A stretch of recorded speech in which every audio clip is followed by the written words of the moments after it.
All right, welcome back, over 50 fans. Today I'm going to be talking about the Kansas Jayhawk recruits, a little more information about the four guys that are coming in from high school. There's not a lot of detailed information on these guys, and I received a comment stating it would be nice to know a little bit more about these guys. So I'm just going to go ahead and take them in order, as you can see on here from 24/7 Sports. You've got Zach Clements, KJ Adams, Bobby Pettiford, and Kyle Cuff Jr., all four of them coming in. So I'm going to show you some statistical data on these guys so you guys can know a little bit more about what to expect from them coming in from high school and joining the Jayhawks roster. So first, just start with Zach Clements, and this is his.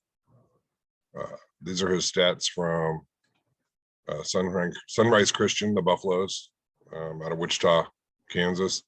And if we scroll down here, right here you can see some of the teams they played. You can see they play the IMG Academy Ascenders out of Florida. They play them a couple times. They play Monteverde Academy, the Eagles. So there's some big name schools that they have played. And we'll just come down here and look at his stats, the stats for Zach Clements, and just start down here at the bottom right here. I'll scroll it up a little bit so it's more in the middle of the screen. So you can see his average totals for the year. You've got his points per game, so 9.1 points per game. Field goals made, that's not super huge. He shoots about 42%, it looks like, from 3-point range. So that's kind of a nice thing to have from a big guy. So he might be a guy that can play away from the basket. Those guys in the past have sort of given Kansas difficulty in the past. So here they've got someone coming in who, at least in high school, was able to hit some 3-pointers. Now, granted, the volume, he only was 19 of 45, so only took 45 threes over the entire year. So who knows, maybe that's a part of his game that he develops a little bit more at the college level. Looking at his free throw ability, because that's kind of a factor of something that Kansas has not been known for. He shoots 69% free throws. So I'd like to see that at least. I know 70% isn't much higher than that, but I'd like to see his free throw percentage be at 75% or higher. But you can see that he had a couple games where he went double figures. It's like 4 games. If we look at Monteverde, he scored 9 points in one game, 5 points in the other. I'm just pulling them up because I know them off the top of my head. I believe they're a pretty decent high school program in the IMG Academy. Scored 6 points in one match against them, and it looks like the second match he scored 8. So overall, he averages 9 points a game. I guess, in the grand scheme of things, if you have a balanced scoring team, that's not too bad. We could go look at team stats, but I don't know if that's what kind of a breakdown that's going to give us. We could look at maybe the team average points per game, if I can find it. Okay, let's see here. Not seeing what I want. Should have left this pulled up before. We don't want score by quarter. We just looked at him by player.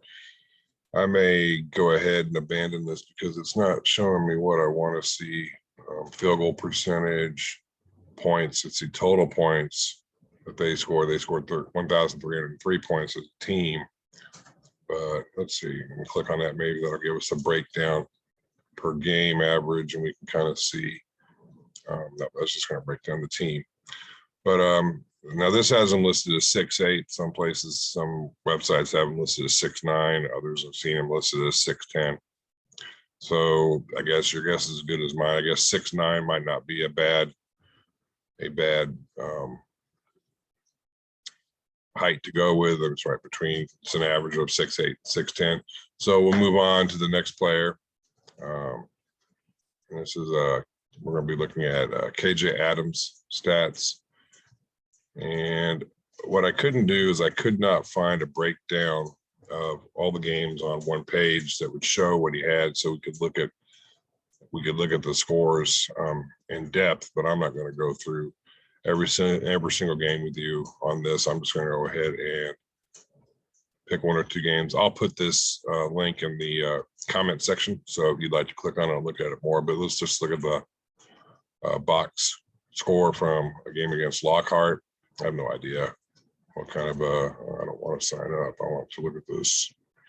Let's see if it's going to let me do it. Probably not. Yeah, so that's not going to work. So we'll go ahead and I guess move on to Bobby Pettiford. Now I do have some decent stats on him. It's not broken down by game, but over the course of the year, averaging 19.8 points per game. So that's good for a guard. 3-point percentage, don't see that in here, but you can see the steals per game, 2.3 assists per game, 6.4.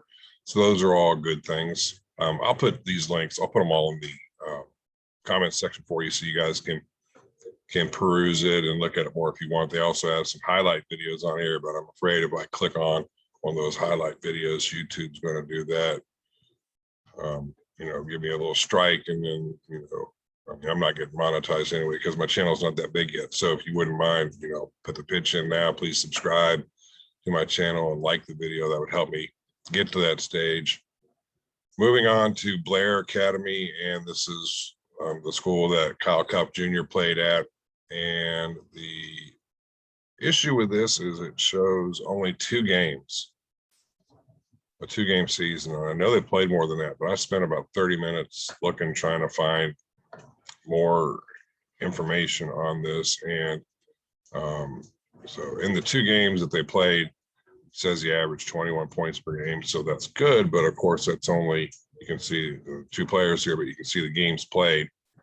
He only played 2 games. So, points per game average, so he, obviously he scored 42 points total in the 2 games, giving him the 21 points per game average. So it'll be interesting to see him at the next level. Just a little, bio on him. He's 6'2", and he, as you can see, here's the 2 games they played: St. Benedict's Prep out of New Jersey and the Hun School. But I can't imagine that those are the only games. I clicked on view all games, and when I clicked on that, it only brought up again those 2 games. And if I scroll down here, you can see more details. These 2 games that he shot, he didn't shoot any 3-pointers, didn't shoot any free throws. I just can't imagine that. I mean, it looks like they only put down points, and they don't even have field goal percentage here. So there's not much by the way of stats. So those of you that were looking for stats, I gave it a shot. I know that doesn't help you a whole lot, but at least it's nice to know that, it looks like Bobby Pettiford was a scorer in high school.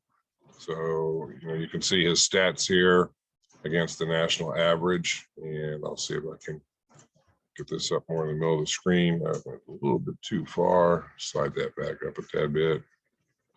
So you can see in green are his stats, and the national average is in blue, and right straight across games played, points per game, 19.8. So that matches up. His assists is way above the national average, rebounding above the national average, steals above the national average, and obviously blocks, he's below the national average, but he's also, a 6'1" guard. So he's not, his main forte is not to be blocking a lot of shots. And you can just see more. Here you can get a breakdown of his actual games.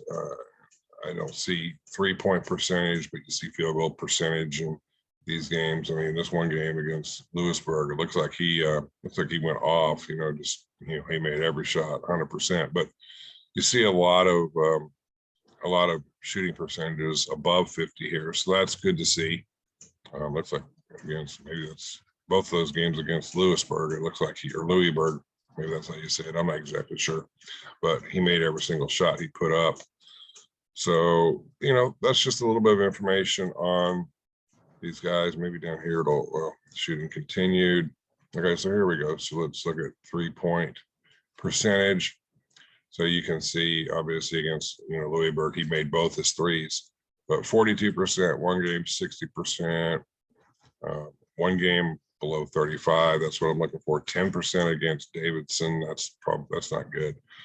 But and then 14% from 3-point range, 1 out of 7. So you're going to have some off days. You're not going to play perfectly, but here it looks like he's a 39%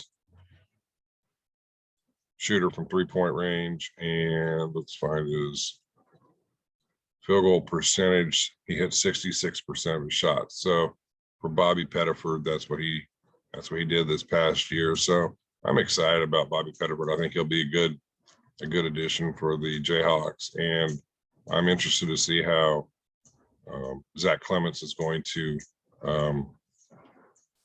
perform, how he's going to do. Go back to his stats and see how he did.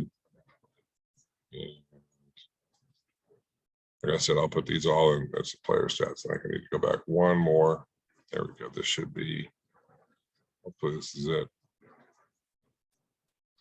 This just brings up the recent game. So I'll make one more attempt. Nope, I went too far back. So, but I will put all these links that I was using in the comment section, and hopefully you guys enjoyed this video.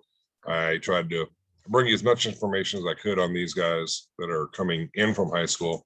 In a later video, I will focus on the transfers like Remy Martin and the other guys that are coming in. I can't think of them off the top of my head, but I will do the transfers in a later video. But for this one, I will leave you with the request again to please subscribe to my video. Hit that subscribe button. It really, really helps. If you like the video, click the like button. If you have a question or you would like me to try to record something, but research and I guess record something else, please put that in the comments section. Please share this video with your friends out there. And until next time, take care.